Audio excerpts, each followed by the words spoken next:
નમસ્કાર વિદ્યાર્થી મિત્રો, જય કરિયર ઓનલાઈન ની અંદર ફરીથી કરંટ અફેર્સ ના આ લેક્ચર ની અંદર તમ સબ વિદ્યાર્થી મિત્રોનું હાર્દિક સ્વાગત છે. લાસ્ટ લેક્ચર ની અંદર મિત્રો આપણે નવેમ્બર મહિનાના અગત્યના કરંટ અફેર્સ ના પ્રશ્ન વિશે ચર્ચા કરેલી. તો ચાલો મિત્રો આજે આપણે ડિસેમ્બર મહિનાના ખૂબ અગત્યના 1 થી 15 તારીખ ની અંદર જે પણ ખૂબ અગત્યનું કરંટ અફેર્સ કહી શકાય પીવાયક્યુ રૂપે, તો ચાલો આપણે એની ચર્ચા કરીએ છીએ. તો એ પહેલા એક વિદ્યાર્થી મિત્રોના કંઈક પ્રશ્ન હતા કે સાહેબ અમારે કરંટ અફેર્સ તૈયાર કરવું છે તો કેવી રીતે તૈયાર કરવું. તો મિત્રો તમને બધા જ વિદ્યાર્થીઓને કંઈક આવી જ રીતે હું પ્રત્યુત્તર આપીશ કે મિત્રો કરંટ અફેર્સ તૈયાર કરવા માટે સૌથી બેસ્ટ ઓપ્શન અલગ અલગ પ્રકારના હોય. ઘણા યુટ્યુબના માધ્યમથી વિડીયો જોઈન કરે છે, ઘણા છે અલગ અલગ કરંટ અફેર્સની પત્રિકાઓ લે છે, ઘણા વિદ્યાર્થી મિત્રો છે સૌથી સારામાં સારા માધ્યમ ગવર્મેન્ટ દ્વારા જે પ્રસ્તુત થતા હોય લેખો એ વાંચે છે અથવા તો ન્યૂઝપેપર રીડિંગ કરે છે. તો મિત્રો એની અંદરથી અધિકારીઓ કોઈ હોય, એમની નિમણૂક કરવામાં આવતી હોય, એમના વિશેના પ્રશ્નો આવતા હોય, રમત ગમતના કોઈ એવોર્ડ આપવામાં આવતા હોય તો એના વિશેના પ્રશ્ન આપવામાં આવે, ભારતના વડાપ્રધાન છે તે કોઈ દેશની મુલાકાતે જતા હોય ત્યાં એમને કોઈ સન્માન આપવામાં આવતું હોય અને એ સન્માન આપવામાં આવતું હોય ત્યારે એ દેશની કોઈ વિશેષતા છે, સાંસ્કૃતિક છે, ઐતિહાસિક લગતા પ્રશ્ન એ પણ પૂછાતા હોય. અને બે દેશો વચ્ચે કોઈ યુદ્ધ કવાયતો થાય છે તો એ કઈ સ્થાને થાય છે, યુદ્ધ કવાયતો કયા બે દેશો વચ્ચે થાય છે, એમનો હેતુ શું છે એ પ્રશ્ન પણ પૂછાતા હોય. અને કોઈ દેશો હે એ બધા સંગઠનો મળીને કઈ સ્થાપના કરતા હોય એમના વિશે પણ પ્રશ્ન પૂછાય છે. કોઈ વ્યક્તિ દ્વારા કઈ લેખ લખવામાં આવે, કોઈ પુસ્તક લખવામાં આવે એમના વિશેના પણ પ્રશ્નો પૂછાતા હોય છે. આ બધાનો આપણે સમાવેશ આવા કંઈક વિડીયોની અંદર સમાવેશ કરેલો છે. તો હાલો મિત્રો આજે આપણે ડિસેમ્બર મહિનાના અગત્યના પ્રશ્નોની ચર્ચા કરીએ. મિત્રો આની અંદર એક ખાસ તમને જણાવી દઉં કે અલગ અલગ દિવસો ઉજવાતા હોય. શું ઉજવાતું હોય? દિવસો. એ દિવસોની અંદર તમારે આવી પણ માહિતીઓ યાદ રાખવી કે જેટલી આપણે માહિતીઓ પીરસીએ છીએ એ તો છે જ, સાથે સાથે તમારા દ્વારા પણ કંઈક વિશેષ પ્રયત્નો કરવામાં આવે. જેમ કે આજે એક દિવસની વાત કરીએ છીએ આપણે, વિશ્વ કયો દિવસ છે મિત્રો? એઇડ્સ દિવસ. તો પ્રશ્ન થાય સાહેબ એઇડ્સ દિવસ છે ક્યારે ઉજવવામાં આવે છે?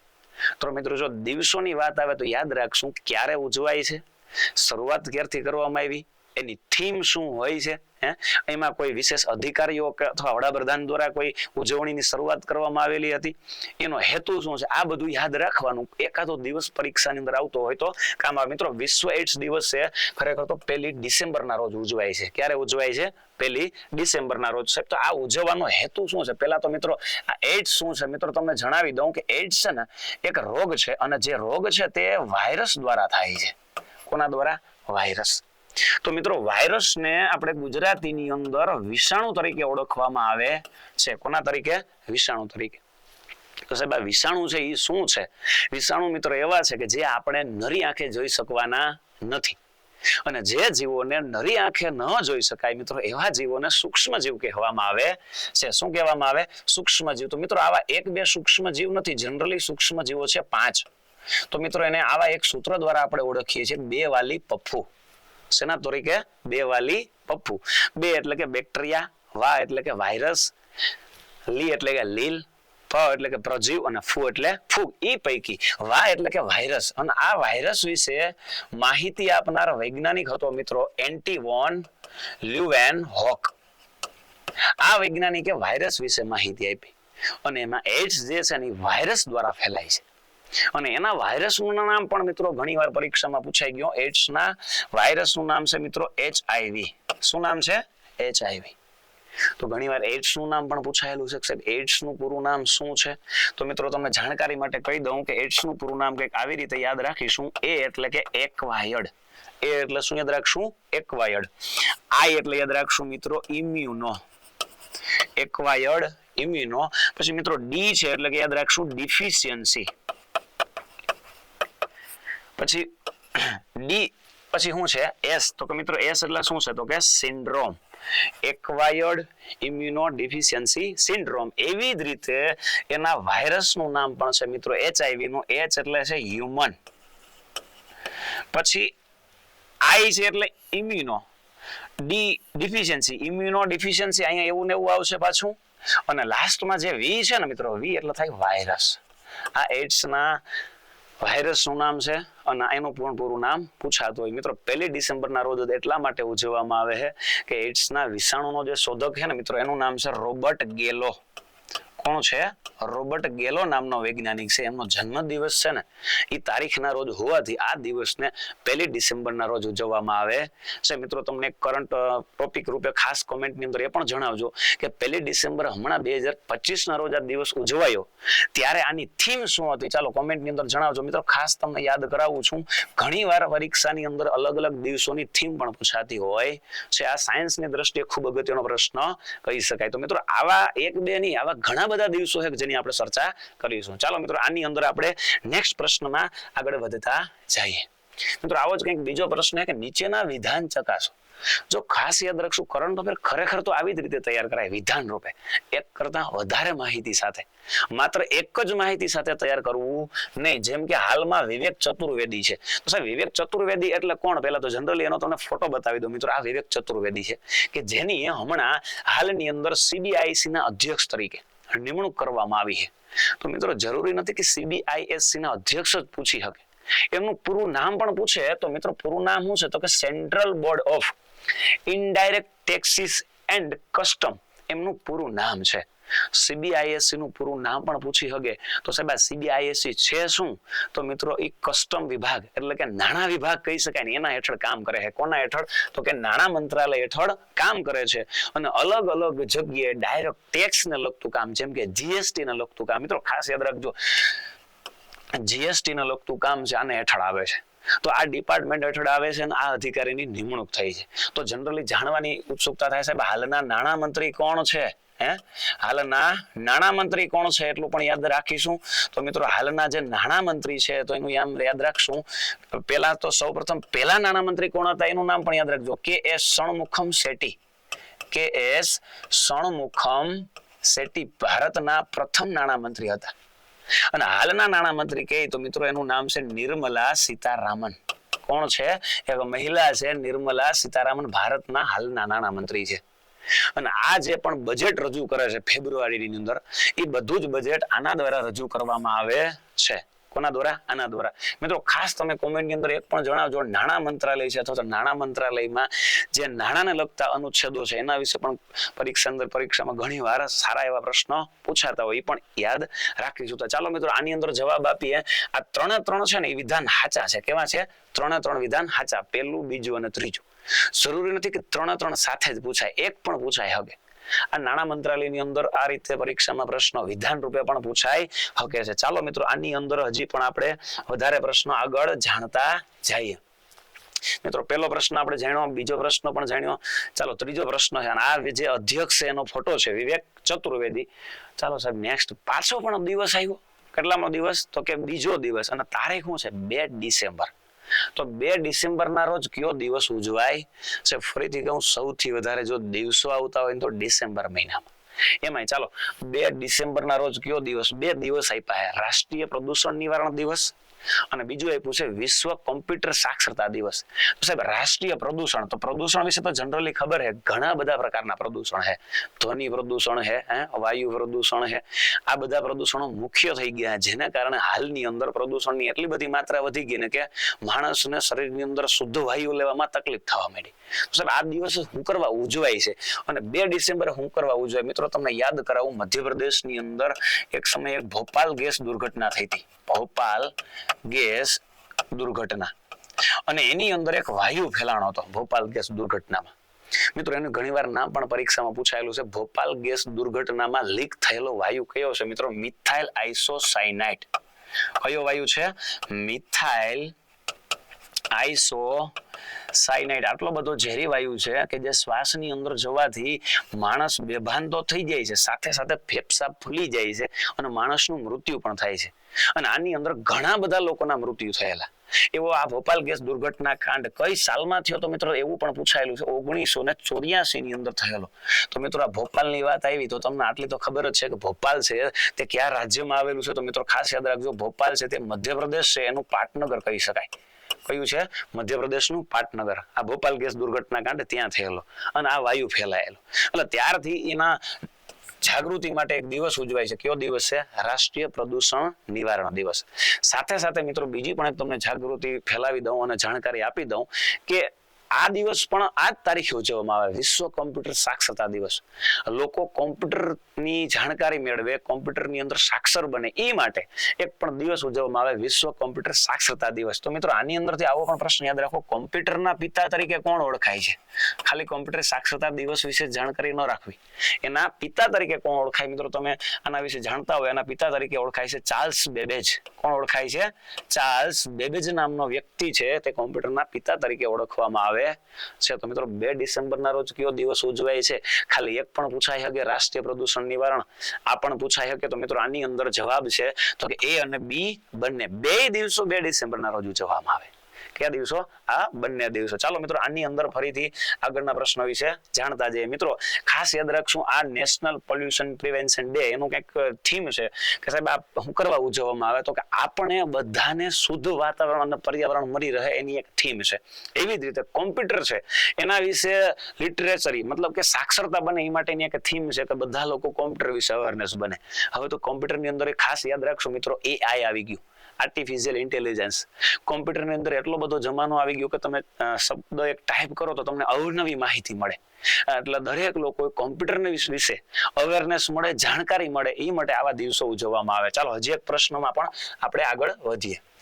મેં તમને જણાવેલું કે ભાઈ પ્રશ્ન કરંટ અફેર્સના એમાં કયા 2 દેશો છે એ કોઈ યુદ્ધની કવાયતો કરે ને એ પણ પ્રશ્ન પૂછાય. તો જો આવો પ્રશ્ન કંઈક આવ્યો છે મિત્રો, હાલની અંદર સૂર્યકિરણ લશ્કરી કવાયત કયા 2 દેશો વચ્ચે યોજાઈ હતી? મિત્રો લશ્કરી કવાયત છે, ખાસ યાદ રાખશો. મતલબ કે 2 દેશની જે આર્મી છે ને એ બંને મળીને કોઈ એક સ્થળે ભેગી થયેલી, બંને દેશની કોઈ એક સરહદની જે ભૂમિ છે એને પસંદ કરવામાં આવેલી અને ત્યાં બંને દેશોએ પોતાના હથિયારોની, પોતાના દેશના જે સૈનિકો છે એની પાસે રહેલી સ્ટ્રેટેજીની, પોતાના સૈનિકો યુદ્ધના સમયે કેવી રીતે કવાયતો કરે છે એની બધી જ માહિતી આ લશ્કરી કવાયતોમાં આપવામાં આવે છે. મિત્રો આની અંદર ભારત અને જે નેપાળ છે ને, ભારતનો પાડોશી દેશ કે જ્યાં આપણે વગર વિઝાએ પણ જઈ શકીએ છીએ એવો દેશ, એટલે કયો દેશ? નેપાળ.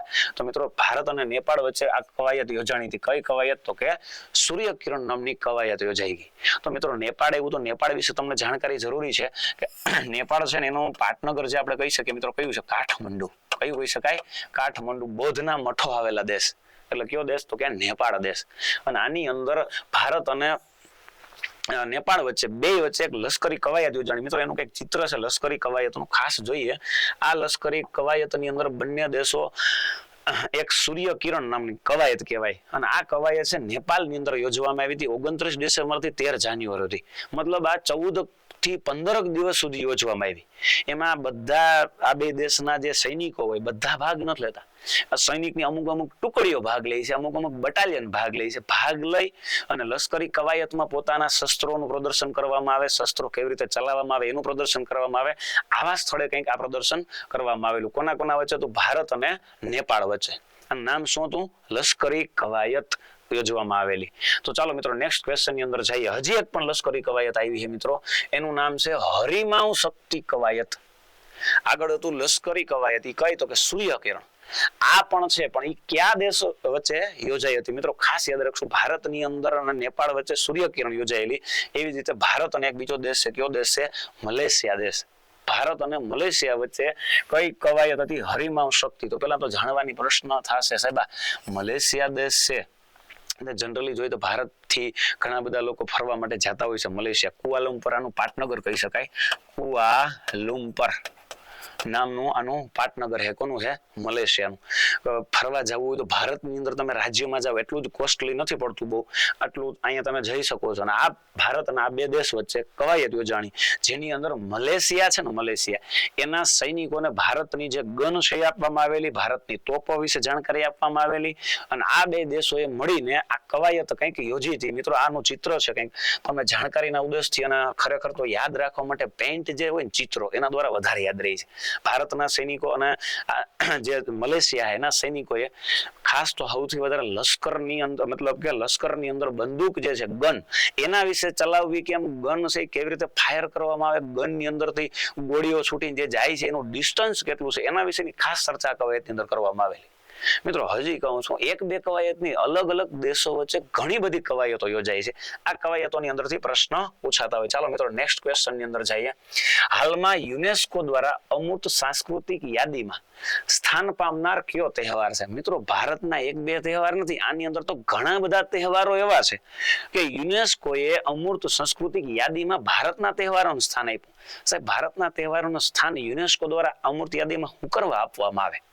તો કે ભારતની અંદર ઉજવાતા હોય અને મોટા ભાગના રાજ્યો ઉજવતા હોય અને આનો હેતુ સાંસ્કૃતિક દ્રષ્ટિએ ખૂબ મહત્વ હોય. તો મિત્રો આની અંદરથી ખાસ યાદ રાખશું, આપણે કયો તહેવાર છે? તો કે દિવાળી. મિત્રો આની પહેલા ગરબાને પણ સ્થાન આપવામાં આવેલું, ખાસ યાદ રાખશું. કોને સ્થાન આપ્યું હતું? ગરબાને પણ. કોની અંદર? તો કે અમૂર્ત સાંસ્કૃતિક યાદીમાં. મિત્રો ગરબાની જાણકારી આપી તો મિત્રો તમને એક બીજો કમેન્ટની અંદર જણાવવાનું કહું કે અન્ય એવા કયા તહેવારો છે, અન્ય એવા કયા તહેવારો છે, એમાં ખાસ કરીને ગુજરાતના એવા કયા તહેવાર છે એનો તમે કોમેન્ટમાં મને જવાબ આપી શકો મિત્રો, કે એને પણ યુનેસ્કો દ્વારા શેની અંદર? તો કે સાંસ્કૃતિક યાદીમાં સ્થાન આપવામાં આવ્યું છે.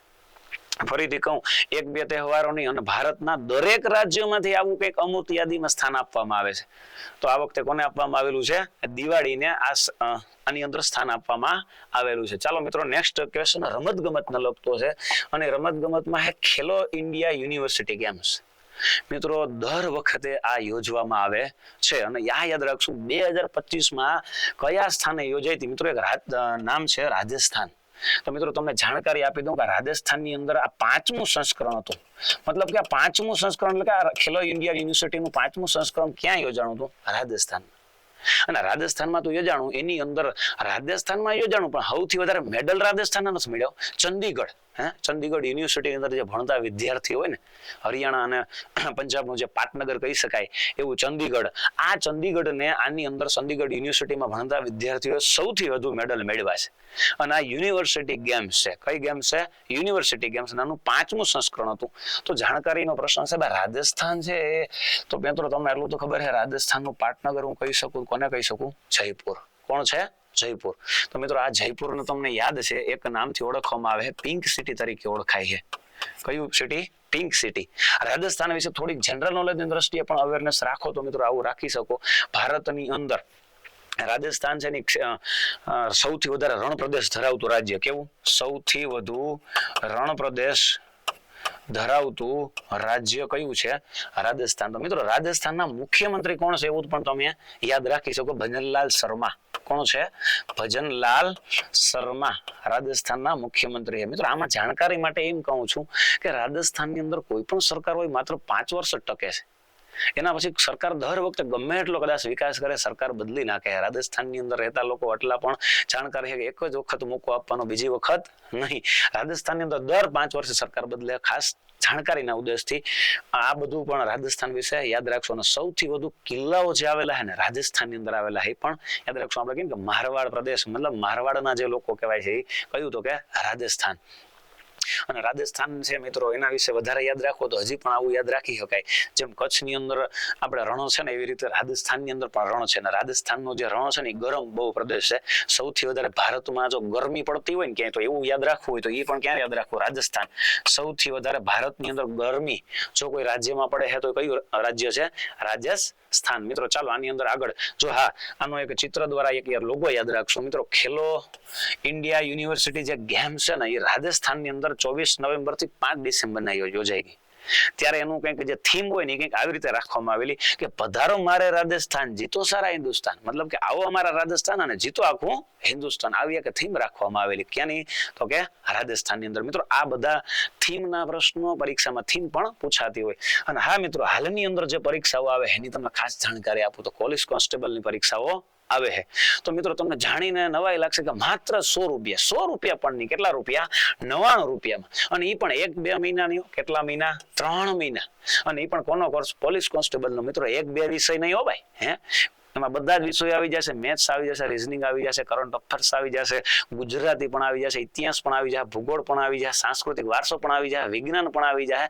મતલબ કે તમામ વિષયો જે છે એ કેટલા રૂપિયામાં મિત્રો? માત્ર 99 રૂપિયામાં. પણ હા, એક ખાસ અગત્યનું એ છે એની ઓફરની તારીખ કેટલી છે છેલ્લી ભાઈ 31 જાન્યુઆરી, એ પણ કેટલા વાગ્યા સુધી? રાત્રિના 12 વાગ્યા સુધી.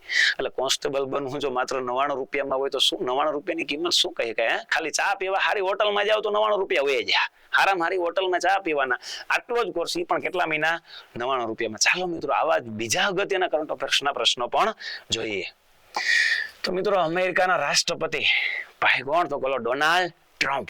હાલતા રિહાઈ જાય ભાઈ કોઈ પણ દેશથી, હાલતા રિસાઈ જાય એવો વ્યક્તિ ડોનાલ્ડ ટ્રમ્પ. ભારતની અંદર પણ આવેલો. એક વખત અમદાવાદની અંદર નરેન્દ્ર મોદી સ્ટેડિયમની અંદર ખૂબ મોટો શો કરેલો પહેલી વખત જ્યારે પ્રમુખ બન્યો ને ત્યારે. તો આને એક સંસ્થા છે ને એના દ્વારા શાંતિ પુરસ્કારથી સન્માનિત કરવામાં આવ્યું. મિત્રો તમને જાણકારી આપી દઉં, એક નોબેલ એવોર્ડની સમિતિ છે. નોબેલ એવોર્ડ છે ને અલગ અલગ ક્ષેત્રે એવોર્ડ આપે, જે આપણે અગાઉના કરંટ અફેર્સના લેક્ચરની અંદર નોબેલ એવોર્ડ વિશે ચર્ચા કરેલી. તમે વધારે માહિતી માટે તમે જાણી શકો નોબેલ એવોર્ડ વિશે. પણ આ નોબેલ એવોર્ડ શાંતિનો જે નોબેલ એવોર્ડ છે ને એ નોર્વે દેશ દ્વારા અપાય. તો આ ભાઈ જે ડોનાલ્ડ ટ્રમ્પ છે એમની ઈચ્છા એવી હતી કે આ એવોર્ડ મને આપવામાં આવે, પણ આ એવોર્ડ બીજા કોઈ દેશના વ્યક્તિને આપવામાં આવ્યો તો હાલના એ દેશના જે વડાપ્રધાન છે એને કેદ કરી લેવામાં આવ્યા કોઈ કારણસર અથવા આર્થિક લાભના હેતુથી. એના જે વિપક્ષના નેતા છે મહિલા, એને આને શાંતિ રૂપે એક ગિફ્ટ એવોર્ડ કરી દીધો. કયો? નોબેલ એવોર્ડ, શાંતિનો એવોર્ડ. પણ છતાં એને એમ થયું કે મને બીજા દ્વારા ગિફ્ટ કરવામાં આવ્યો છે. પણ મિત્રો એક સંસ્થા છે કે જેણે ડોનાલ્ડ ટ્રમ્પને શેના માટે? શાંતિ પુરસ્કારથી સન્માનિત કર્યું છે. તો મિત્રો સાહેબ એવી સંસ્થાનું નામ છે, કઈ સંસ્થા છે? કહું ફીફા. તો સાહેબ ફીફા પણ એવોર્ડ આપે છે. તો ફીફા કોણ છે મિત્રો? મિત્રો આ ફૂટબોલ માટેની એક સંસ્થા છે. શેના માટેની? ફૂટબોલ માટેની, કે જે ફૂટબોલનું આયોજન જેમ કે કેમ આઈસીસી બીસીસીઆઈ ક્રિકેટનું આયોજન કરે છે, એવી રીતે આંતરરાષ્ટ્રીય ક્ષેત્રે જો ફૂટબોલનું કોઈ આયોજન કરતું હોય તો ફીફા, એના દ્વારા આને શાંતિ ક્ષેત્રનો એવોર્ડ આપવામાં આવ્યો. તો સાહેબ આ ફીફા છે તેનું નામ શું છે મિત્રો? ખાસ યાદ રાખશો, ફેડરેશન. ફીફાનું પૂરું નામ પણ પૂછાયો. એફ એટલે હું યાદ રાખું? Federation in international, federation in international D football association, football association. આ ફીફાનું પૂરું નામ છે. ઘણીવાર પરીક્ષામાં નામ પણ પૂછાય કે ફૂટબોલની જે સંસ્થા છે ફીફા, એનું પૂરું નામ શું છે? મિત્રો ખાસ તમને કોમેન્ટમાં એ પણ એક જણાવજો, આ ફીફાની જે સંસ્થા છે એ છે એના હાલના પ્રમુખ કોણ છે? ઘણીવાર પરીક્ષામાં પણ પૂછાતો. મિત્રો કોમેન્ટ રૂપે આ પણ તમે એક જણાવી શકો. મિત્રો આ ફૂટબોલ છે, આ ફીફા સંસ્થા દ્વારા કોઈ પણ ફૂટબોલનો જે ખેલાડી છે ને એ સારામાં સારું પ્રદર્શન કરતો હોય ને તો આની હેઠળ આને એવોર્ડ પણ આપે, ફીફા એવોર્ડ આપે. જેમ કે ઘણા બધા ફૂટબોલના ખેલાડીઓના નામ તમે જાણો છો કે રોનાલ્ડો છે, બીજો કોણ હતો કે મેસી. હા, મેસીનો પ્રશ્ન પણ આપણે આની અંદર હમણાં જ લઈ લઈશું, કારણ કે મેસી ભારત આવેલો ને. તો ચાલો મિત્રો આવા પ્રશ્નની પણ હજી ચર્ચા કરતા જઈએ.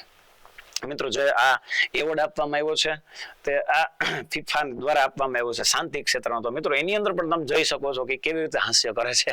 કોણ? તો કે ડોનાલ્ડ ટ્રમ્પ. આમને આ વ્યક્તિને આ સંસ્થા દ્વારા એવોર્ડ આપવામાં આવ્યો છે. એ ખાલી એવોર્ડનું એક ચિત્ર છે. મિત્રો ચાલો વધારે માહિતી હજી પણ જાણીએ. તો સાહેબ ભારતમાં ખાસ યાદ રાખશું, કોન્સ્ટેબલની અંદર પૂછાય એવો અગત્યનો પ્રશ્ન પણ કહી શકું, કારણ કે પોલીસની અંદર કયા જિલ્લા ખાતે પ્રથમ એન્ટી નાર્કોટિક્સ યુનિટની સ્થાપના કરવામાં આવી, શરૂઆત કરવામાં આવી? મિત્રો હાલની અંદર જો કોઈ ખરેખર પ્રદૂષણ હોય ને આધુનિક યુગની અંદર, તો દૂષણ આપણે મોબાઈલનું પણ ન કહીએ કે ચાનું પણ ન કહીએ કે એથી વધારે દૂષણની અંદર કહું ને તો જે ડ્રગ્સ કહેવાય ને, ડ્રગ્સ એનું અતિશય ચલણ વધી ગયું છે. ડ્રગ્સની અંદર એક ઝેરી હોય મોર્ફિન નામનું તત્વ. કેવું હોય છે? મોર્ફિન નામનું તત્વ. અને મિત્રો ડ્રગ્સની સૌથી વધારે જો કોઈ ખેતી કરતો દેશ હોય ને તો એના મિત્રો અફઘાનિસ્તાન દેશનું નામ જાણીતું હોય. શેના માટે? ડ્રગ્સ માટે. અફઘાનિસ્તાનની અંદર આપણે જેમ ભારતની અંદર ઘઉં છે, મગફળી છે વાવવી કાયદેસર છે ને, તો એવી રીતે અફઘાનિસ્તાનની અંદર ડ્રગ્સનું વાવેતર કરવું કાયદેસર છે. તો મિત્રો આની સ્થાપના કરવામાં આવી છે એન્ટી નાર્કોટિક્સ યુનિટ્સની. તમે કદાચ કોઈ ડ્રગ્સના કેસમાં ફસાવશો તો એના યુનિટની જવાબદારી આના હેઠળ આવે છે. તો એ શહેર જે છે ભારતની અંદર, એનું શહેરનું નામ શું છે મિત્રો? ગુજરાતની અંદર કયું છે? સુરત શહેર. મિત્રો હાલની અંદર સુરત શહેર એટલે કેવું હતું કે ઔદ્યોગિક દ્રષ્ટિએ ખૂબ વિકસિત શહેર. કયું શહેર? સુરત શહેર. આ 4 શહેરો એવા છે ખૂબ વિકસિત શહેરો કહી શકાય. એમાં સુરતની અંદર એન્ટી નાર્કોટિક્સ યુનિટ, એ પણ પહેલું યુનિટની સ્થાપના કરવામાં આવી. આના લગતા કોઈ કેસ હશે તો એનું મેઇન હેડક્વાર્ટર છે હાલની અંદર કયું ગણવામાં આવશે? સુરત. ચાલો મિત્રો આની અંદર હજી વધારે જાણતા જઈએ. મિત્રો 10 ડિસેમ્બર મિત્રો તમને મેં જાણકારી આપેલી કે ડિસેમ્બર મહિનામાં સૌથી વધારે દિવસો ઉજવાય, તો 10 ડિસેમ્બરના રોજ કયો દિવસ ઉજવવામાં આવે છે? 4 દિવસના નામ આપ્યા. નન એટલે કે એક પણ નહીં. બંધારણ દિવસ તો ઉજવાતો નથી. માનવ હક અધિકાર દિવસ, અધિકાર દિવસ આવે, હક અધિકાર દિવસ આવતો નથી. તો ઓપ્શન વધ્યો એક, કયો છે? માનવ અધિકાર દિવસ. તો સાહેબ 10 ડિસેમ્બરના રોજ શું કરવા ઉજવવામાં આવે મિત્રો? 10 ડિસેમ્બર 1948 તમે નામ સાંભળ્યું છે, યુએન યુનાઇટેડ નેશન્સ ની એક સભા યોજાયેલી. ત્યારે માનવ હકના મતલબ કે અધિકારના વિશે ચર્ચા કરવામાં આવેલી. શેના વિશે? અધિકારો વિશે. કઈ તારીખ મેં ચર્ચા કરી? 10 ડિસેમ્બર 1948 ના ઘોષણા પત્રમાં ચર્ચા કરવામાં આવેલી. ત્યારે નિર્ણય કરવામાં આવેલો કે ભારતની અંદર રહેતા લોકો હોય, વિદેશમાં રહેતા અથવા તો કોઈ પણ દેશની અંદર રહેતા લોકો હોય, એમને પોતાના અધિકારો છે ને મળવા જોઈએ. અને એ કયા દિવસથી ઉજવવા, મતલબ કઈ તારીખ છે? 10 ડિસેમ્બરના રોજ. અને ક્યારે એવું ઘોષણાપત્ર હતો? કે 1948 ની અંદર. અને કોના દ્વારા મિત્રો? યુએન. યુએન એટલે કોણ? United Nations. મિત્રો યુનાઇટેડ નેશન્સ ની વાત આવી તો ખાસ તમને એક આના વિશે જણાવી દઉં. પૂરું નામ યુનાઇટેડ નેશન્સ. તો યુનાઇટેડ નેશન્સ ના પ્રથમ અધ્યક્ષ કોણ હતા? ચાલો મને કોમેન્ટની અંદર આ પણ તમે જણાવી શકો છો. યુનાઇટેડ નેશન્સ ના પ્રથમ અધ્યક્ષ કોણ હતા? અને આની સ્થાપના ખાસ તો તમને એટલી ખબર છે કે વિશ્વયુદ્ધો પછી દરેક દેશમાં શાંતિ સ્થપાય, દરેક દેશો કે દરેક ખંડો એકબીજા ઉપર હુમલો ન કરે એના માટે અમુક નિયમો બનાવ્યા. એના માટે એક સંસ્થાની સ્થાપના કરવામાં આવી. એનું નામ છે યુએન, યુનાઇટેડ નેશન્સ. ચાલો મિત્રો આની અંદર આ કંઈક લોગો છે, માણસના અધિકાર, હ્યુમન રાઇટ્સ. મારો અધિકાર છે, મારો સ્વતંત્ર બોલવું અધિકાર છે, કોઈ પણ રાજ્યમાં રહેવું અધિકાર છે, કોઈ પણ પ્રદેશની અંદર ફરવા જવું મારો અધિકાર છે, કોઈ પણ પ્રકારના વેશ પહેરવા, ભૂસા પહેરવી પણ મારો અધિકાર છે. આવો અધિકારને લગતો એક સિમ્બોલ છે. ચાલો મિત્રો હજી એક ક્વેશ્ચન છે, એ પણ અગત્યનો કરંટ અફેર્સમાં. ભારતનું પ્રથમ પાવર મ્યુઝિયમ ક્યાં સ્થાપિત કરવામાં આવ્યું? પાવરને લગતું મ્યુઝિયમ. મિત્રો એનું એક ચિત્ર છે, તમને શો કરાવી દઉં છું. આવું એક ચિત્ર છે. આ બિહાર રાજ્ય છે ને, એની અંદર આની સ્થાપના કરવામાં આવી છે. બિહાર. તો મિત્રો બિહાર છે તો પેલા તો ક્યાં આવેલું છે? જનરલી ક્યાં આવેલું છે? પટના. એટલે બિહારની રાજધાની કઈ છે? તો કે પટના. આની અંદર ભારતનું એ પહેલું પાવર મ્યુઝિયમ સ્થાપિત કરવામાં આવ્યું. તો સાહેબ બિહાર વિશે થોડીક બાબતો એટલું યાદ રાખજો. ભારતનું સૌથી ઓછું સાક્ષરતા ધરાવતું રાજ્ય કેવું હોય તો કોને કહી શકાય? બિહાર. આવો પણ જનરલ નોલેજનો પ્રશ્ન યાદ રાખશું. સૌથી ઓછું સાક્ષરતા ધરાવતું રાજ્ય કયું છે મિત્રો? તો કે બિહાર. મિત્રો આની અંદર બીજો આવો પ્રશ્ન બની શકે તો સૌથી વધુ સાક્ષરતા ધરાવતું રાજ્ય કયું છે? તો કે મિત્રો એની અંદર તમને જનરલી ખ્યાલ છે કોણ હે? કેરળ. કોણ છે? કેરળ. તો આ બિહારનું પાટનગર છે. તો મિત્રો મુંબઈ એવું છે, તો મુંબઈ આની અંદર જવાબ નથી આવતો. પણ મુંબઈ પણ કોઈનું પાટનગર તો છે ને? હા. તો મિત્રો મુંબઈ પણ એક રાજ્યનું પાટનગર છે. તો તમને ખ્યાલ છે કોનું છે? મહારાષ્ટ્રનું. કોનું છે? મહારાષ્ટ્રનું. મિત્રો અમદાવાદ છે, તો અમદાવાદ પાટનગર હાલમાં કોઈ નથી. પણ હા તમને આટલી ખબર છે કે જ્યારે ગુજરાત રાજ્યની સ્થાપના થઈ 1 મે 1960 ના રોજ, ત્યારે ગુજરાતનું જો કોઈ પ્રથમ પાટનગર હતું ને તો કયું હતું? અમદાવાદ. મતલબ પ્રથમ પાટનગર ગુજરાતનું કયું હતું? તો કે અમદાવાદ હતું. અને મિત્રો દિલ્હી તો ખબર છે ભારતની રાષ્ટ્રીય રાજધાની, મતલબ ભારતની રાજધાની એટલે કોણ હે? દિલ્હી. આની અંદર જવાબ શું છે મિત્રો? તો કે પટનાની અંદર પાવર મ્યુઝિયમ સ્થાપિત કરવામાં આવેલું છે. ચાલો મિત્રો નેક્સ્ટ ક્વેશ્ચન ની અંદર જઈએ. ભારતની અંદર મેં મેસીની વાત કરેલી, હમણાં આપણે ફીફાનો પ્રશ્ન આવ્યો હતો. ભારતમાં કયા શહેરની અંદર લિયોનલ મેસી, મિત્રો જો એક મેસીનું પૂતળું છે, એનું એક ચિત્ર છે, એ એક રાજ્યની અંદર સ્થાપિત કરવામાં આવ્યું છે અને એક શહેરમાં. હાલની અંદર ભારતમાં જે ફૂટબોલરનો દિગ્ગજ ખેલાડી કહી શકાય, જેમ કે રોનાલ્ડો દિગ્ગજ ખેલાડી છે, એવી રીતે મેસી પણ દિગ્ગજ ખેલાડી છે. એ મેસીનું પૂતળું છે એક રાજ્યની અંદર ને એ રાજ્યનું જે પાટનગર છે ને એની અંદર સ્થાપિત કરવામાં આવ્યું. તો મિત્રો એ રાજ્યનું પાટનગર છે કયું? તો કે પશ્ચિમ બંગાળ રાજ્ય છે ને એનું પાટનગર કયું છે? કોલકાતા. આ કોલકાતાની અંદર લિયોનલ મેસી જે છે ફૂટબોલનો દિગ્ગજ ખેલાડી, એનું પૂતળું છે એ શું કરવામાં આવ્યું છે? સ્થાપિત કરવામાં આવ્યું. પ્રશ્ન આવો પણ બની શકે સાહેબ લિયોનલ મેસી એ કયા દેશનો વતની છે? એવો પ્રશ્ન આવી શકે પરીક્ષામાં. મિત્રો તમને જનરલી ખ્યાલ છે કે આ દેશનું નામ છે આર્જેન્ટિના નામનો દેશ. એનો આનું વતન દેશ આપણો કેમ ભારત દેશ, તો આનો દેશ કયો છે? આર્જેન્ટિના. આર્જેન્ટિના તો કે સાહેબ ક્યાં આવ્યું? તો કે દક્ષિણ અમેરિકા ખંડની અંદર આવેલો દેશ. દક્ષિણ અમેરિકા ખંડની અંદર આવેલો. જેમ કે બ્રાઝિલમાં સૌથી વધારે વસ્તી દક્ષિણ અમેરિકા ખંડમાં. બ્રાઝિલ પછીનો જો કોઈ દેશ હોય તો કયો છે આર્જેન્ટિના, કે જે સૌથી વધારે વસ્તી ધરાવતો દેશ.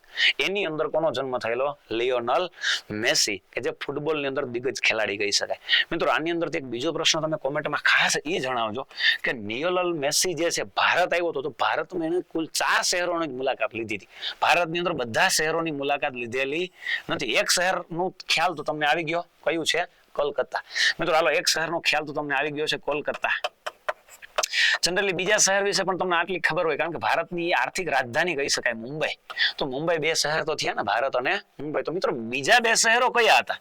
એવો પ્રશ્ન પણ પૂછી શકે ને, કે ભારતની અંદર લિયોનલ મેસીએ જે શહેરોની મુલાકાત લીધેલી તે શહેરો કયા હતા? તો 2 શહેરોના નામ ખબર? મિત્રો 2 શહેરોના નામ તમે મને કોમેન્ટમાં જણાવી શકો છો. તમે પણ આટલું થોડુંક જાણજો.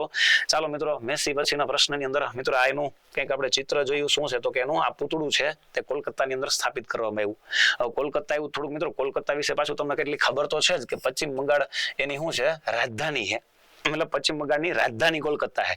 તો આ પશ્ચિમ બંગાળના જે મુખ્યમંત્રી છે એના વિશે પણ તમને ખ્યાલ છે. કોણ છે? તો કે મમતા બેનર્જી. કોણ છે? મમતા બેનર્જી. ખૂબ લડાઈ આપે હે ભાઈ. અત્યારે કેન્દ્ર સરકાર છે એની સામે ખૂબ આર્થિક મજબૂત રીતે, માનસિક રીતે લડતા હોય એવા કોણ? તો કે મહિલા નેતા, સશક્ત નેતા એટલે કોણ કહેવાય? મમતા બેનર્જી. ટીએમસી, તૃણમૂલ કોંગ્રેસ નામની પાર્ટી, એની યાર સંકળાયેલા એના પ્રમુખ તરીકે સેવા આપે. અને મિત્રો આ કોલકાતા જે છે તો આમાં પશ્ચિમ બંગાળ આવ્યું તો પશ્ચિમ બંગાળમાં તમને યાદ છે એક વન આવેલું છે, સુંદરવન. શું આવેલું છે? સુંદરવન. અને મિત્રો ખાલી સુંદરવન નથી નામ એનું, સુંદરવન રાષ્ટ્રીય ઉદ્યાન. શું છે? સુંદરવન રાષ્ટ્રીય ઉદ્યાન આવેલું છે. તો તે ક્યાં આવેલું છે? પશ્ચિમ બંગાળની અંદર. મિત્રો તમને ખાસ યાદ કરાવું, સુંદરવનની અંદર સફેદ વાઘ જોવા મળે છે. તો પ્રશ્ન આની અંદરથી જનરલ નોલેજના આવા પણ બની શકે છે, જાજા એટલે ઘણા બધા બની શકે. આ સુંદરવન નામનું રાષ્ટ્રીય ઉદ્યાનમાં અન્ય ક્યાં પ્રાણીઓ જોવા મળે છે? એવો પ્રશ્ન પણ બની શકે છે. તો મિત્રો આની અંદર કેવો વાઘ જોવા મળે છે? સફેદ વાઘ જોવા મળે છે. મિત્રો આવા પ્રશ્નો કંઈક જનરલ નોલેજ રૂપે પણ આની અંદરથી બને છે. તો ચાલો મિત્રો, વધારે માહિતી હજી પણ આપણે જાણતા જઈએ. મિત્રો રામસર સાઇટ પાછું પણ આવ્યું. હાલમાં નવી 2 રામસર સાઇટ, એ 96મી કયા રાજ્યમાં જાહેર કરવામાં આવી? મિત્રો રામસર સાઇટ વિશેનો ખાસ અગત્યનો વિડીયો આપણે નવેમ્બર મહિનાનું કરંટ અફેર્સ જોયેલું. એમાં રામસર સાઇટની સ્થાપના ક્યાં કરવામાં આવેલી? તો કે ઈરાનની અંદર. હા, વધારે તમે એ પણ જાણી શકો ઈરાનની અંદર કયા શહેરમાં, કઈ તારીખે, કઈ સાલની અંદર પ્રથમ રામસર સાઇટ કઈ હતી, સૌથી વધારે રામસર સાઇટ ક્યાં આવેલી છે. આનો વિડીયો આપણે અગાઉના કરંટ અફેર્સની અંદર, મતલબ કે નવેમ્બર મહિનાનું કરંટ અફેર્સમાં જાણકારી આપેલી છે. હાલો આની અંદર સાહેબ શું કેટલામી? 96મી રામસર સાઇટ કયા રાજ્યમાં જાહેર કરવામાં આવી છે? પેલો તો રામસર સાઇટ જાહેર કરવાનો હેતુ ફરીથી તમને જણાવી દઉં. મિત્રો કોઈ પણ પ્રદેશ હોય, જેમ કે 2 પ્રદેશના નામ છે, ચિત્ર પણ છે આપણે જણાવીએ. મિત્રો એક ચિત્ર જે છે ને રાજસ્થાન એની અંદર જે નદીવાળો પ્રદેશ છે એની અંદર આ મહારાજા વિનયસિંહે આ નદી છે એનું બાંધકામ કરાવેલું. એની અંદર આવતા જે પક્ષીઓ છે ને, બાયોડાયવર્સિટી, એ આખું 100 સ્પેશિયલ બર્ડ્સ એન્ડ એનિમલ, મતલબ નીકળા પક્ષીઓ આવે છે, નાના પ્રાણીઓ આવે છે, એની દેખભાળ માટે કંઈક કરવામાં આવેલું. એનું નામ મિત્રો કંઈક આવું છે, સિલીરેક લેક છે, તળાવ છે. અને જ્યારે બીજું એક છત્તીસગઢની અંદર છે, છત્તીસગઢની અંદર પ્રથમ રામસર સાઇટ જાહેર કરવામાં આવી કોપરા રિઝર્વમાં. ક્યાં? કોપરા રિઝર્વ. એ પણ નદી જ છે મિત્રો, એક પ્રકારનું તળાવ છે. એની અંદર પણ જે યાયાવર પક્ષીઓ આવે છે ને એની દેખભાળ માટે, એને પૂરતું પાણી મળી રહે એ માટે આ રામસર સાઇટ છે જાહેર કરવામાં આવી છે. તો મિત્રો રામસર સાઇટ છે 2 રાજ્યની અંદર કયું છે? એક રાજસ્થાન અને બીજું કયું છે? છત્તીસગઢ. અને એ પણ પેલી નથી હો ભાઈ. કેટલામી છે મિત્રો? 96મી રામસર સાઇટ જાહેર કરવામાં આવી છે. તો અગાઉના લેક્ચરમાં, મતલબ અગાઉના નવેમ્બરના કરંટ અફેર્સમાં આપણે જોયેલું કેટલામી છે, ગુજરાતની કેટલામી છે, ભારતની કેટલામી છે, ક્યારે સ્થાપના થઈ, બધું એના માટે તમે આગળનો નવેમ્બર મહિનાનો કરંટ અફેર્સનો વિડીયો પણ જોઈ શકો છો. તો મિત્રો રાજસ્થાનની વાત આવી તો રાજસ્થાન વિશે હમણાં થોડુંક જાણ્યું, જયપુર. તો સાહેબ છત્તીસગઢ છે તો છત્તીસગઢ વિશે તમે જાણી શકો સાહેબ. છત્તીસગઢનું પાટનગર કયું છે? તો કે રાયપુર. કયું છે મિત્રો? રાયપુર. આ યાદ રાખવું. છત્તીસગઢનું પાટનગર કયું છે? રાજધાની કઈ છે? તો કે રાયપુર છે. ચાલો મિત્રો નેક્સ્ટ ક્વેશ્ચન ની અંદર આપણે ફરીથી જાણતા જઈએ છીએ. સાહેબ હાલમાં કેન્દ્રીય માહિતી આયોગ. સાહેબ માહિતી એટલે હું, તમે કોઈ પણ પ્રશ્ન થાય છે અને તમારે આરટીઆઈ ના માધ્યમથી કોઈ પણ ઇન્ફોર્મેશન જોઈએ છે તો એ માહિતી આયોગ જે સંભાળનાર વ્યક્તિ છે ને એના મુખ્ય કમિશનર તરીકે એક વ્યક્તિની નિમણૂક કરવામાં આવી છે. મિત્રો એ નિમણૂકની અંદર ખાસ યાદ રાખશું કોણ છે? રાજકુમાર ગોયલ. એની નિમણૂક મિત્રો એનું કંઈક ચિત્ર પણ આપેલું છે. રાજકુમાર ગોયલ છે કે જેની હાલની અંદર માહિતી આયોગના મુખ્ય કમિશનર તરીકે નિમણૂક કરવામાં આવી છે. અને મિત્રો તમને જણાવી દઉં આની અંદરથી આવો પ્રશ્ન પૂછી શકે, ભારતના પ્રથમ માહિતી આયોગના કમિશનર કોણ હતા? કમિશનર કોણ હતા? હાલો આ કોમેન્ટમાં મને જણાવજો. આવો પ્રશ્ન પણ બને જનરલ નોલેજમાં. મિત્રો આનાથી વધારે આવો પ્રશ્ન પણ બની શકે. ભારતના પ્રથમ મહિલા માહિતી આયોગના કમિશનર કોણ હતા? મિત્રો આ જનરલ નોલેજ ની અંદર પૂછાયેલો પ્રશ્ન છે. ખાસ કહું છું, એના આયોગના જે અધ્યક્ષ હતા મહિલા, એ કોણ હતા? દીપક સંધુ. કોણ હતા? દીપક સંધુ. ખાસ યાદ રાખશું, નામ છે દીપક સંધુ. મહિલા છો, ખાસ યાદ રાખશું, નામ જોઈને નો હતા દીપક. પુરુષની અંદર પણ નામ આવતું હોય છે. ના, દીપક સંધુ કે જે ખાસ મહિલા આયોગના અધ્યક્ષ હતા. અને એ પણ ખાસ કેમાં તો કે પ્રથમ મહિલા મુખ્ય કમિશનર તરીકે સેવા આપી હતી. અને CIC તો કે કેન્દ્રીય માહિતી આયોગ. આની અંદર કોઈ પણ વ્યક્તિને જે પણ માહિતી એટલે કે ઇન્ફોર્મેશન જોઈએ છે, એ RTI ના માધ્યમથી ઇન્ફોર્મેશન માંગે છે, તો આ વ્યક્તિ દ્વારા નથી આપવામાં આવતી, પણ આ વ્યક્તિ મેઇન હોય છે. અને આની અંદર કેટલા બધા કર્મચારીઓ કામ કરે છે. સાહેબ આની જે નિમણૂક છે ને એ કેટલા વર્ષ સુધી હોય છે? તો કે 3 વર્ષ સુધી નિમણૂક કરવામાં આવે, અથવા તો એ 65 વર્ષના થાય છે ને ત્યાં સુધી એની નિમણૂક, એટલે કે ત્યાં સુધી એ પોતે આ પદ પર રહી શકે છે. અને હાલમાં એવા કોની નિમણૂક થઈ છે? રાજકુમાર ગોયલ છે કે જેની આની અંદર નિમણૂક કરવામાં આવી છે. કોમેન્ટની અંદર તમે આ જણાવી શકો પ્રથમ આયોગના મતલબ પ્રથમ માહિતી આયોગના કમિશનર કોણ હતા? મિત્રો ચાલો હજી પણ આપણે કરંટ અફેર્સમાં અગત્યના પ્રશ્નો જાણીએ. એ પહેલા મિત્રો કોન્સ્ટેબલ ની અંદર એક અગત્યનો વિષય કહી શકાય, અને અગત્યનો વિષય એટલે કોણ ખબર? મેથ્સ.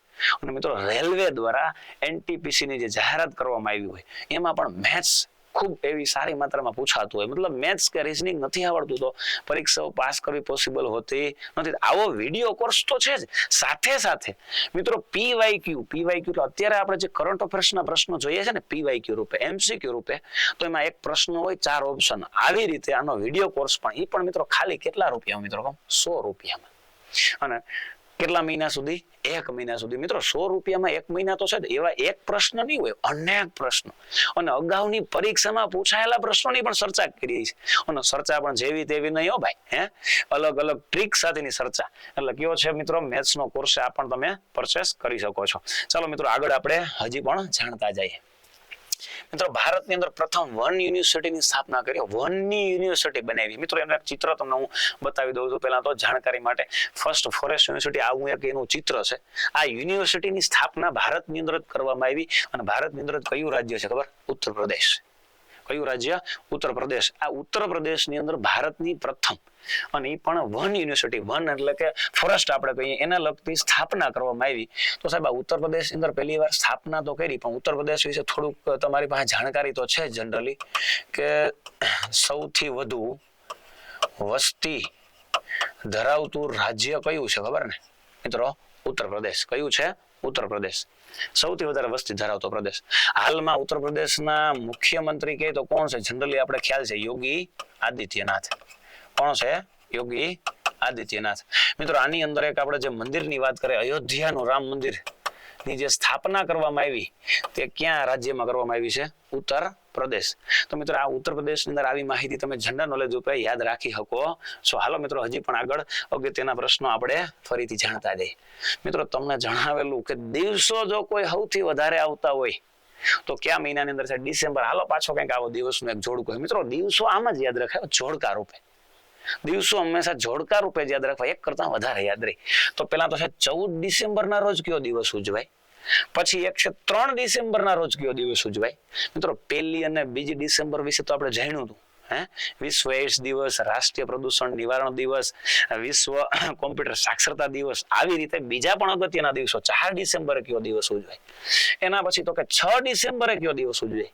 તો મિત્રો આ જોડકા રૂપે આમાં જોડવાનો પ્રયત્ન કરીએ. તો મિત્રો તમે જોડવાનો પ્રયત્ન કરશો તો આની અંદર ખાસ યાદ રાખશું, આમાં કોઈ અટપટું છે નહીં, બધાની સામે એનો ઓપ્શન નાખ્યો. એટલે કે 14 ડિસેમ્બરના રોજ રાષ્ટ્રીય ઉર્જા સંરક્ષણ દિવસ ઉજવવામાં આવે. ઉર્જા સંરક્ષણ એટલે ઉર્જાનું સંરક્ષણ કેવી રીતે કરવું, એનો બચાવ કેવી રીતે કરવો, એના લગતો દિવસ કઈ તારીખે ઉજવવામાં આવે? 14 ડિસેમ્બર. સાહેબ 3 ડિસેમ્બરના રોજ વિશ્વ વિકલાંગ દિવસ. સાહેબ વિકલાંગ એટલે શારીરિક રીતે વિકલાંગ હોય, મગજથી શારીરિક, બૌદ્ધિક, માનસિક રીતે જે વિકલાંગ વ્યક્તિ છે એને આની અંદર જાગૃતિ મળે એ માટે એને પોતાના મનોબળ મળે એ માટે કયો દિવસ ઉજવાય? 3 ડિસેમ્બર. મિત્રો ભારતની જે સૈન્યની શાખા કહેવાય ઇન્ડિયન નેવી, એટલે નેવીને લગતો એક દિવસ છે. કયો છે? રાષ્ટ્રીય નૌસેના દિવસ. કયો છે? રાષ્ટ્રીય નૌસેના દિવસ. એ કઈ તારીખે ઉજવવામાં આવે? 4 ડિસેમ્બરના રોજ. અને જે નાગરિકો છે ભારતના, નાગરિકોને સુરક્ષા મળે એ માટે દિવસ ઉજવવામાં આવે. અને એ માટેનો દિવસ કયો છે? તો કે 6 ડિસેમ્બર. મિત્રો આની અંદર તમે ખાસ કોમેન્ટની અંદર એ પણ જાણી શકો કે આ દિવસો છે ને પહેલા તો કઈ તારીખથી ઉજવવામાં આવે, શરૂઆત કયા વર્ષથી થઈ એ પણ જાણી શકો. અને આ નૌસેનાની વાત આવી તો ખાસ યાદ રાખશું, ઇન્ડિયન નેવી કહેવાય મિત્રો એને.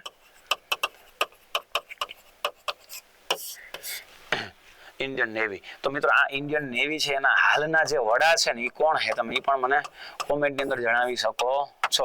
તો સાહેબ હાલના વડા એટલે હું જેમ કે એનું ઉદાહરણ આપીને કહું, સાહેબ એમાં નેવીની અંદર સૌથી જે નાનામાં નાની પોસ્ટ હોય એને સેલર તરીકે ઓળખવામાં આવે.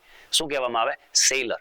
મતલબ કે આર્મીની અંદર કેમ જે સૈનિક હોય, જવાન હોય, એવી રીતે નેવીની અંદર જે સૈનિક હોય છે એને સેલર કહેવાય. તો સાહેબ નેવીનો જે વડો હોય એને શું કહેવામાં આવે? મિત્રો એનો વડો તમે કોમેન્ટની અંદર જણાવજો કોણ છે. મિત્રો એના વડાને એક શબ્દથી ઓળખીએ છીએ, એડમિરલ. શું કહેવામાં આવે? એડમિરલ પદ છે. જેમ આર્મીનું જે મેઇન હોય ને કેમ જનરલ કહેવામાં આવે, પછી એરફોર્સનો જે મેઇન હોય ને કેમ એર ચીફ માર્શલ કહેવામાં આવે છે, એવી રીતે જે નેવીનો મેઇન વડો હોય એને શું કહેવામાં આવે છે? એડમિરલ. તો મિત્રો હાલની અંદર ઇન્ડિયન આર્મી એટલે કે નૌસેના જે એના વડા છે એ કોણ છે? કોમેન્ટની અંદર તમે ખાસ જણાવી શકો છો. મિત્રો હાલો હજી પણ અગત્યનો પ્રશ્ન આપણે જાણતા જઈએ. મિત્રો હાલમાં આરપીએફ. મિત્રો આરપીએફ એટલે રેલવે પ્રોટેક્શન ફોર્સ. અહીંયા જેમ આપણે પોલીસમાં લખ્યું હોય ને GPGD, તો અહીંયા એક જવાનો જે હોય ને રેલવેમાં ફરજ બજાવતો એમાં લખ્યું હોય આરપીએફ, રેલવે પ્રોટેક્શન ફોર્સ. એટલે તમે રેલવેની અંદર જતા હોય ને ઝડપથી રેલવે ઉપડી ગઈ તમે દોડીને જાઓ છો અને પડી ગયા અચાનક, તો તમારા સુરક્ષા માટે જે પણ લોકો કામ કરે છે ને એ આરપીએફ ના જવાનો કામ કરે છે. રેલવેની અંદર તમે જાઓ છો, તમારી અંદર રેલવેમાં તમે કોઈ વ્યક્તિ દ્વારા હેરાન કરવામાં આવે ને તમે જે ફરિયાદ કરો છો એનું જે નિવારણ કરતી જે ફોર્સ છે એને આરપીએફ કહેવામાં આવે. તો આરપીએફ છે ને પહેલા તો એને આરપીએસએફ તરીકે પણ ઓળખતા હો. આરપીએસએફ રેલવે પ્રોટેક્શન સ્પેશિયલ ફોર્સ, આરપીએસએફ તરીકે પણ ઓળખતા. તો મિત્રો એને બાળકો જે રેલવેમાં જતા હોય, કોઈ ફેમિલી જતું હોય તો એ બાળકો એમાં અમુક ગુમ થઈ જતા હોય, એ બાળકોને શોધવા માટે મતલબ બાળક તસ્કરી બચાવવા હારુથી એક અભિયાન ચલાવવામાં આવેલું, એક ઓપરેશન ચલાવવામાં આવેલું. એ ઓપરેશનને મિત્રો આવા નામથી ઓળખવામાં આવે છે, ઓપરેશન નન્હે ફરિશ્તે. સાહેબ તસ્કરી એટલે શું? જનરલી રેલવેની અંદર કોઈ ફેમિલી જાય છે, એ ફેમિલીમાં જે બાળકો છે એ કદાચ કોઈ વ્યક્તિ છે આડાવડા કોઈ કારણસર થયા છે, આમથી તેમ જાય છે રસ્તામાં, બાળકો છે એ ગુમ થઈ ગયા છે, બાળકોની કોઈ તસ્કરી કરે છે, લોભામણી ઓફરો આપીને, કોઈ ચોકલેટ આપીને, બીજા માધ્યમથી. તો આ બાળકોની તસ્કરીને બચાવવા હારુથી એને એક અભિયાન ચલાવવામાં આવેલું, ઓપરેશન ચલાવવામાં આવેલું, આરપીએફ દ્વારા ચલાવવામાં આવેલું. એનું નામ શું રાખ્યું હતું? ઓપરેશન નન્હે ફરિશ્તે. મિત્રો આના દ્વારા એને 1 2 નહીં 400 થી વધારે બાળકોને માનવ તસ્કરીથી બચાવેલા. માનવ તસ્કરી એટલે કોઈ વ્યક્તિ બાળકને ઉપાડી લઈ જાય છે અને એની પાસે ભીખ પણ મગાવે છે અને બીજો વ્યવસાય પણ કરાવે છે, કે માનવ તસ્કરીથી બચાવવાથી રેલવે દ્વારા 400 થી વધારે બાળકોને બચાવવામાં આવ્યા. એ મિશન કે ઓપરેશનનું નામ શું છે? ઓપરેશન નન્હે ફરિશ્તે નામ રાખવામાં આવ્યું છે. હાલો મિત્રો હજી પણ કરંટ અફેર્સનો અગત્યનો પ્રશ્ન જાણીએ. મિત્રો આપણે પુસ્તકની પણ વાત કરેલી કે કયા પુસ્તક કોણ લખે છે, એનું વિમોચન કોણ કરે. હાલો એક પુસ્તક વિશે એવું, નયે ભારત કા સામવેદ પુસ્તકનું નામ છે. નયે ભારત કા સામવેદ પુસ્તકનું અનાવરણ કોણે કર્યું છે? રામનાથ કોવિંદે કર્યું છે. પછી બીજો મુદ્દો આવો છે વિધાનમાં કે આ પુસ્તકમાં પીએમ નરેન્દ્ર મોદી છે એના સાંસદ ભાષણનું કલેક્શન છે. મતલબ કે જ્યારે સંસદની અંદર ભાષણ આપતા હોય ને તો એ બધા ભાષણમાં શું શું બોલ્યા હોય એમાંથી નોંધા જેવા પોઈન્ટ હું હોય, એ નોંધા જેવા પોઈન્ટ એમાં લખ્યા છે. તો એ પુસ્તક છે એ લખનાર એટલે કે અનાવરણ કરનાર રામનાથ કોવિંદ છે. એવા પ્રશ્ન પૂછ્યા. તો પેલા તો પ્રશ્ન છે રામનાથ કોવિંદ કોણ? મિત્રો એ ભારતના રાષ્ટ્રપતિ હતા. ભારતના રાષ્ટ્રપતિ હતા. કોણ હતા? તો કે રામનાથ કોવિંદ. હાલના રાષ્ટ્રપતિ કોણ છે? તો કે દ્રૌપદી મુર્મુ છે. એની પહેલાના જે રાષ્ટ્રપતિ હતા એ કોણ હતા? રામનાથ કોવિંદ હતા. અને આ રામનાથ કોવિંદ દ્વારા પુસ્તક લખવામાં આવ્યું છે. અને એમાં કોના વિશે? તો કે ભારતના જે વડાપ્રધાન છે કે પીએમ ભાઈ નરેન્દ્ર મોદી, એના સાંસદના ભાષણનું બધું કલેક્શન ભેગી કરવામાં આવેલી માહિતી છે. તો આની અંદર જવાબની અંદર શું આવશે મિત્રો? તો કે 1 અને 2 બંને પીએમ નરેન્દ્ર મોદીના ભાષણ વિશે જેને કલેક્શન છે અને એ પુસ્તકનું નામ જ શું રાખ્યું છે, નયે ભારત કા સામવેદ જ રાખ્યું છે. મિત્રો તમે આની અંદર આવું પણ જાણી શકો છો, ભારતના પ્રથમ રાષ્ટ્રપતિ કોણ હતા? ભારતના પ્રથમ રાષ્ટ્રપતિ કોણ હતા? તમે કોમેન્ટની અંદર ખાસ જણાવી શકો છો, એ પણ યાદ રાખો રાષ્ટ્રપતિ વિશે. ચલો મિત્રો, આનાથી આગળનો ક્વેશ્ચન જોતા જઈએ. નરેન્દ્રભાઈ મોદી છે, એને એક દેશ દ્વારા હમણાં એક ઓનર આપવામાં આવ્યું છે, પદ આપવામાં આવ્યું છે, ધ ગ્રેટ ઓનર નિશાન. એ કયા દેશ દ્વારા આપવામાં આવ્યું? આવા 4 ઓપ્શન છે. જોર્ડન નામનો દેશ છે, ઓમાન છે, ઇથોપિયા છે, એક પણ નહીં. પેલા તો આ સન્માન હું કરવા આપ્યું, કયા દેશ દ્વારા આપ્યું? મિત્રો હાલની અંદર નરેન્દ્રભાઈ મોદી અમેરિકાની અંદર એક સમિટ યોજાયેલી અને G20 સમિટ, અને ત્યાં એ ગયા હતા જોનાસીબર્ગમાં. અને આ સમિટની અંદર ગયા ને, ત્યાં ગયા એટલે દક્ષિણ આફ્રિકા ખંડની અંદર વસતા જે દેશના વડાપ્રધાન છે એ બધા પણ આવવાના. મિત્રો આની અંદર જવાબ જે છે ને, ઇથોપિયા નામનો જવાબ આવે. શું આવે? ઇથોપિયા. કારણ કે દક્ષિણ આફ્રિકાની અંદર ખંડની અંદર વસતો એક દેશ છે ઇથોપિયા. એ ઇથોપિયાના વડાપ્રધાન છે ને, ત્યાં એ સમિટની અંદર આવેલા. કઈ સમિટમાં? G20 સમિટમાં.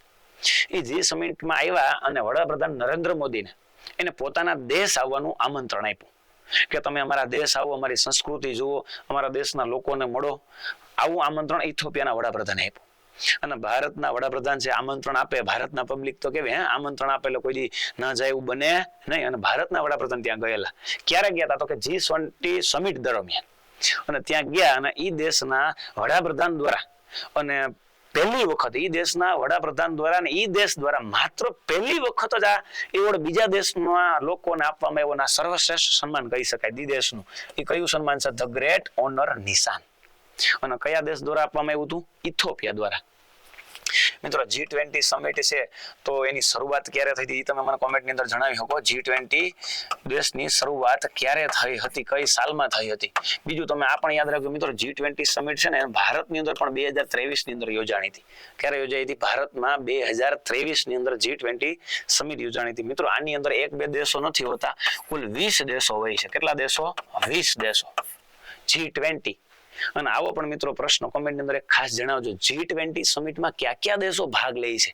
કયા દેશો ભાગ લે છે? એવો પ્રશ્ન પણ પરીક્ષામાં પૂછાયેલો છે. હાલો મિત્રો આની અંદર આગળ. મિત્રો જો આ જે સન્માન આપ્યું છે ભારતના વડાપ્રધાનને, ઇથોપિયાના જે વડાપ્રધાન છે એના દ્વારા આપવામાં આવ્યું છે ધ ગ્રેટ ઓનર નિશાન નામનું જે સન્માન આપવામાં આવ્યું છે, અને ઇથોપિયાનો હાઈએસ્ટ સિવિલિયન એવોર્ડ કહેવાય. અને એકેય દેશના વડાપ્રધાન નથી આપ્યો, માત્ર ભારતના વડાપ્રધાનને જ આપવામાં આવ્યો છે. હાલો મિત્રો આની અંદર આગળનો પ્રશ્ન પણ જોતા જઈએ. ટાઈમ મેગેઝિન 2025 ના CEO ઓફ ધ યર તરીકે નીલમોહન. મિત્રો નીલમોહન એટલે કોણ? ભારતનો વ્યક્તિ છે, અને ભારતના એક એવા વ્યક્તિ છે કે જે એક કંપનીના CEO તરીકે કામ કરે છે. તો તે કંપની કઈ છે? મિત્રો આ કંપની એટલે આપણે રોજબરોજ સવાર ઉઠીને પહેલા એ જાણીએ, કારણ કે પરીક્ષાની તૈયારી કરતા એટલે નવી માહિતી જાણો, નવો વિડીયો ગોતવો હોય, કરંટ અફેર્સ જાણવું હોય, તરત જ સર્ચ કરો. મિત્રો કયું છે? તો કે YouTube. કયું છે? YouTube. મિત્રો આ YouTube છે ને, એને ગૂગલ દ્વારા 2006 ની અંદર ખરીદવામાં આવ્યું છે. ક્યારે? 2006 ની અંદર. તો પેલા તો મિત્રો સાહેબ આની સ્થાપના ક્યારે થઈ હતી? YouTube ની સ્થાપના મિત્રો 2005 ની અંદર. કઈ તારીખે? 2005. એમાં યાદ રાખશું ખાસ તો 14 ફેબ્રુઆરી ના રોજ થઈ. અને 2006 દ્વારા, મતલબ 2006 ની અંદર કઈ કંપની? તો કે ગૂગલ દ્વારા શું કરેલું? ખરીદવામાં આવેલું. ગૂગલની હાલમાં પેટા કંપની તરીકે કામ કરે છે. તો મિત્રો ગૂગલના જે CEO છે એ પણ એક ભારતીય છે. તમે જાણો છો કોણ છે? સુંદર પિચાઈ. કોણ છે? સુંદર પિચાઈ. તો મિત્રો તમે કોમેન્ટમાં એ પણ જણાવી શકો છો. ફેસબુક. મિત્રો ફેસબુક એટલે આપણે એને મેટા તરીકે પણ ઓળખીએ. અને એ સિવાય એક બીજી કંપનીનું નામ છે ઇન્સ્ટાગ્રામ. આ ત્રણેય જે કંપની છે એ એક જ માલિક ધરાવે છે, માર્ક ઝુકરબર્ગ આપણે કહીએ છીએ. શું કહીએ? માર્ક ઝુકરબર્ગ. તો મિત્રો તમને એ પણ જણાવું અને જાણકારી આપું, ફેસબુકની સ્થાપના કઈ સાલમાં થઈ હતી, ક્યારે કરવામાં આવી હતી, એ પણ તમે મને જણાવી શકો છો. મિત્રો હાલો આની અંદર આ જે ભારતના વ્યક્તિ છે નીલમોહન, એની YouTube ના જે CEO છે અને એવોર્ડ આપવામાં આવ્યો છે ટાઈમ ઓફ ધ મેગેઝિન દ્વારા. બેસ્ટ એવોર્ડ આપણે કહી શકીએ. હાલો મિત્રો આગળના પ્રશ્નમાં ખાસ જાણીએ. સાહેબ GERC એટલે આપણે એમ કહીએ ને ઇલેક્ટ્રિકની એક પંચ છે, એક બોર્ડ છે, એનું નામ ગુજરાતીમાં આવશે ગુજરાત વીજ નિયમન પંચ. એના ચેરમેન તરીકે એક વ્યક્તિની નિમણૂક કરવામાં આવી છે, પંકજ જોશી. મિત્રો આ નામ તમને સાંભળેલું લાગે ક્યાંક, ખાસ યાદ કરો, કરંટ અફેર્સ ની અંદર ઘણીવાર પૂછાયેલો પ્રશ્ન છે. આ ગુજરાતની અંદર મુખ્ય સચિવ તરીકે કામ કરતા હતા પંકજ જોશી, અને એની હાલમાં નિમણૂક કરવામાં આવી છે. એ પણ નિમણૂક કોના દ્વારા? તો કે જે વડાપ્રધાન ગુજરાતના મુખ્યમંત્રી છે એને આ પદ તરીકે એને નિમણૂક કરવામાં આવી છે. અને એ પૂરું નામ શું છે સાહેબ? GERC નું. તો કે ગુજરાત ઇલેક્ટ્રિસિટી રેગ્યુલેટરી કમિશન, એ GERC નું પૂરું નામ છે. હું સાચું છે પૂરું નામ? અને આ વ્યક્તિની નિમણૂક કરવામાં આવી છે, એ જ ચેરમેન છે. એવો પ્રશ્ન પૂછ્યો, કયું વિધાન સાચું છે? તો મિત્રો આની અંદર જવાબની અંદર ખાસ યાદ રાખશું 1 અને 2 બંને. કારણ કે જે પંકજ જોશી છે ને ગુજરાતના પૂર્વ મુખ્ય સચિવ છે, પૂર્વ મુખ્ય સચિવ હતા. કોણ? પંકજ જોશી. અને એમની નિમણૂક હમણાં જ કરવામાં આવી છે. આના અંદરથી આનું પૂરું નામ પણ પૂછી શકે છે અને આના વિશેના પ્રશ્ન પણ. આ જે વ્યક્તિ છે મિત્રો એનું આ કંઈક ચિત્ર છે પંકજ જોશીનું. તો મિત્રો ખાસ આ પંકજ જોશીનું એક ચિત્ર યાદ રાખશું. મિત્રો આ અધિકારી છે ને એક નથી, આવા ગુજરાતની અંદર દર મહિને નવા અધિકારી હોય, ભારતની અંદર અધિકારી હોય, ભારતની અંદરથી અલગ અલગ એવોર્ડ મળતા હોય, ભારતની અંદર કોઈ વ્યક્તિની નિમણૂક થઈ હોય, કોઈ કંપનીના CEO બદલાણા હોય, કોઈ વનની સ્થાપના કરી હોય, યુનિવર્સિટીની સ્થાપના કરવામાં આવી હોય, આવા જ નવા કરંટ અફેર્સ ના પ્રશ્નો આપણે આની અંદર લેતા રહીશું. અને મિત્રો હા, આવું જ ફરીથી નવા કરંટ અફેર્સના વિડીયો આપણે આગળના વિડીયોમાં ચર્ચા કરીએ કે જેની અંદર ફરીથી ખાસ અગત્યના PYQ રૂપે પ્રશ્ન જોશું. જય હિન્દ.